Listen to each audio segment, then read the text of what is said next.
$11.4 million. That's the number really grabbing headlines in the Kidman-Urban split.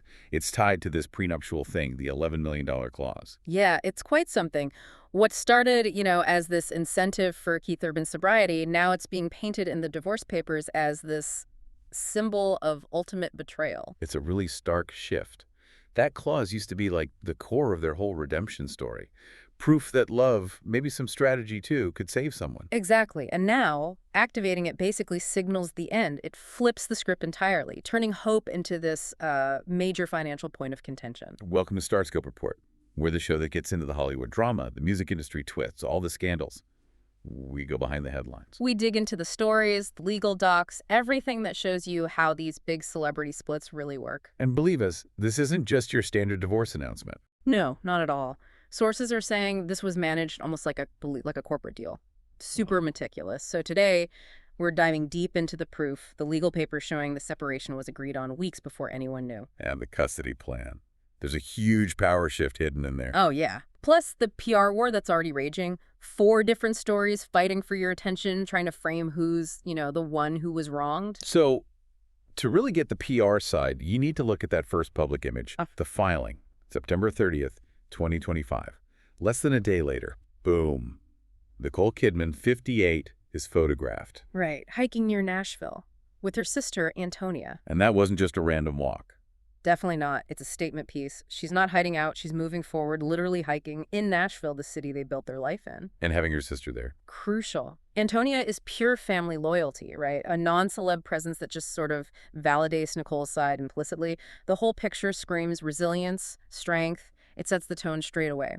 Victim, yes, but also survivor. Okay, let's get into the facts, the legal stuff that made this controlled exit possible.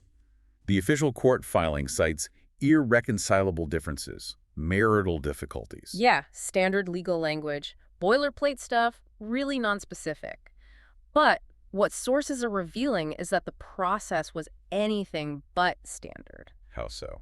Well, the timing of the signatures on the documents they filed on September 30th, that filing already included a fully agreed-upon dissolution plan and a permanent parenting plan. Meaning the negotiations were done before the public announcement. Exactly. They weren't hashing it out after filing. It was a done deal before we even knew the marriage was over. And the dates on those signatures are pretty telling, aren't they? They really are. Keith Urban, he's 57. He signed off on August 29th, 2025. And Kidman. Signed about a week later, September 6th. So that timeline basically proves this wasn't a sudden thing. It was a project planned out for at least a month.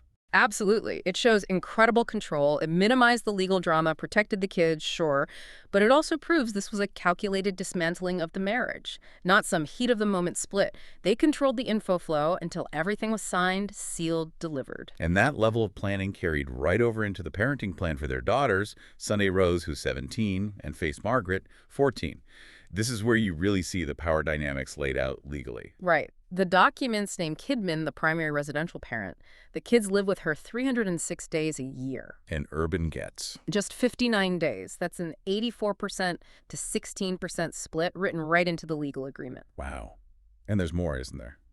About decisions. Yeah. While major decisions are supposed to be joint, Kidman holds final decision-making authority if they can't agree. Final say. That's significant. I mean, okay, Urban tours a lot, so 50-50 might be tough logistically. But this legal setup, it does more than just reflect his job, right? It absolutely does. It legally backs up the narrative Kidman's team is pushing. She's the stable one, the anchor holding it all together. Practicalities aside, that 84-16 split plus the final say, it really shapes the public perception. It makes it harder for Urban to look like the equally involved parent. And it gives Kidman a lot of legal and, frankly, emotional leverage publicly. Okay, let's switch gears to that financial detail everyone's talking about, the fault line. That $11.4 million figure, the cocaine clause. Right, that specific provision in the prenup. Technically, it's conditional. It gives Urban reportedly $600,000 for each year of their 19-year marriage, but only if he stays sober. Which totals up to about $11.4 million. Approximately, yeah. And the way this is being spun now is just incredible. It used to be the symbol of hope, right? Kidman staging that intervention just months after they got married in 2006. It was their comeback story. It really was their founding myth. But now, by tying that $11 million payout directly to his sobriety, the very thing they celebrated publicly, Kidman's side manages to twist a financial agreement into this heavy accusation of betrayal. How are they framing it exactly? Sources close to her are saying she's consumed with anger, feels deeply betrayed. They're painting the clause not as proof of his success, but as something that just protects his finances, while she suffers emotionally and financially. So he looks like he's profiting from the marriage ending. That's the implication. It's designed to make sure public sympathy lands firmly with her. It's really effective PR. Taking a legal detail and making it emotionally explosive. Yeah. We should probably mention, though, that beyond this clause, the rest of the finances seem pretty straightforward. Oh, totally. Clean split. They each keep their own assets, no spousal support needed since both earn, very well. Over $100,000 a month, the documents state. So this fight, it's really about the story, not the money itself. Exactly. It's pure narrative warfare, using every tool they have, even the one that used to symbolize their biggest joint victory. Okay, so diving into that PR battleground. The end wasn't sudden, more like a flow fade, carefully managed. Looking back, their last public event together was June 20th, 2025. People are already rewatching clips, looking for tension. Yeah, and just 5 days after that, June 25th, the first real public signal, Kidman posts this lovely 19th anniversary message on Instagram. And Urban. Nothing public in return. That imbalance starts right there. Then, over the summer of 2025, reports surface they're living apart. He gets a new place in Nashville. The stage was being set long before the legal filing. And once that filing dropped, bam. These 4 competing stories just erupted to explain why. Let's unpack those. What's the first narrative coming from Kidman's side? Narrative number 1, we can call it the resurgent star. The idea is Kidman was hitting her stride again, work-wise. Practical Magic 2, 4 TV shows happening. Busy schedule. Very. And the spin is that Urban, maybe used to her career taking a backseat, just wasn't as supportive as she hoped. This story suggests the marriage couldn't handle both of them having demanding careers at the same time, a clash of ambitions. Okay. Then narrative 2. This seems like the main emotional push, the one-sided heartbreak. Yes, this is the dominant one from her camp.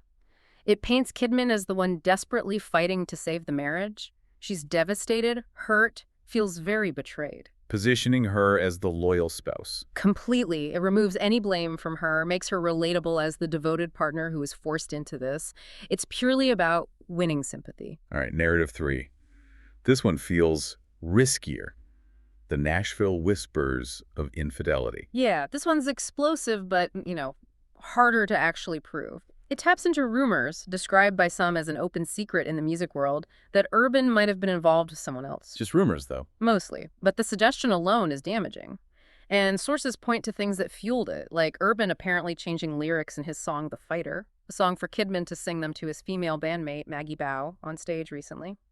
True or not, the Whisper campaign can be powerful PR. And finally, Urban's response. His narrative. That's narrative 4. The inevitable drift. This is the no-fault version coming from his side. The idea is they just gradually, mutually drifted apart. So nobody's fault, it just ended. Pretty much.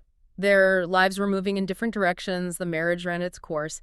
It tries to position him not as the bad guy, but just as one half of a couple that maturely decided to part ways. A damage control narrative. So while the public tries to sort through those conflicting stories, there's this other really interesting subplot playing out, involving their daughter, a real display of composure. Absolutely. Less than 24 hours, literally hours after Kidman filed those divorce papers, their 17-year-old daughter, Sunday Rose Kidman Urban, walked the runway. And not just any runway. No, the high-profile Dior show during Paris Fashion Week. Wow, that's a statement. On a global stage, it feels like more than just a teenager doing her job. Oh, it's definitely strategic. It's like an inoculation against the broken home story. It sends a message.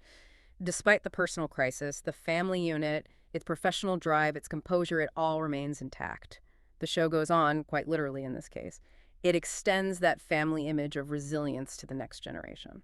So when you look at the whole picture, the way this Kidman-Urban marriage ended, it really feels like it tore down that old myth of celebrity redemption they built. Yeah, and replaced it with something very modern. Diverging careers, intense ambition, and just incredibly sophisticated PR warfare. Every single move, every legal clause, every photo op seems to have had a clear strategic goal behind it. The main takeaway, I think, is seeing the journey. From that intervention back in 2006 to this incredibly precise, legally managed end in 2025. It just reveals the massive effort involved, not just in achieving fame and success, but in controlling the narrative around it, especially when things fall apart. It's the machinery of celebrity image management laid bare. Which really leaves you thinking, doesn't it? When we read about these celebrity breakups, how much is real, raw heartbreak? And how much is actually just a very well-managed professional step into the next phase of their solo careers? Yeah, where does the personal end and the performance begin, especially in a relationship that was always built so much on both love and public image? It's a fascinating question. You've been listening to Starscope Report, where Jordan and Jamie uncover the stories shaping Hollywood, music, and pop culture. Thanks for tuning in, and we'll catch you next time.